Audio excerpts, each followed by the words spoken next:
Hi friends, welcome back to channel.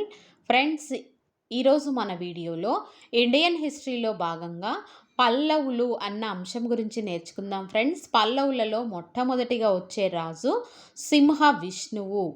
ఈయన పల్లవ వంశ స్థాపకుడు. ఈయన యొక్క బిరుదులు ఏవనగా అవని సింహ మరియు భూలోక సింహ. ఈయన యొక్క ఆస్థాన కవి భారవి. ఈ భారవి గారు రచించిన రచనలు ఏవనగా కిరాతార్జునీయం మరియు శిశుపాల వధ అనే రచనలు భారవి గారు చేయడం జరిగింది. ఈ భారవి గారు సింహ విష్ణువు కాలంలోని ఆస్థాన కవి. Next one, Mahendra Varma one. ఈయన సింహ విష్ణువు యొక్క కుమారుడు.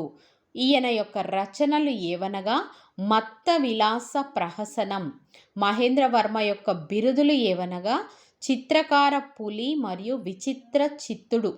Next one, Narasimhavarma one. ఈయన మహేంద్రవర్మ కుమారుడు. నరసింహవర్మ యొక్క బిరుదులు ఏవనగా మహాబలి, మహామల్ల మరియు వాతాపి కొండ. ఇతను నిర్మించినటువంటి నిర్మాణం మహాబలిపురం. ఈయన కాలంలో సందర్శించినటువంటి విదేశీ యాత్రికుడు ఎవరనగా Hiuen Tsang. Next one, Mahendravarma two. ఇతను కేవలం 2 ఏళ్ళు మాత్రమే పరిపాలించడం జరిగింది. Next one, Narasimhavarma two.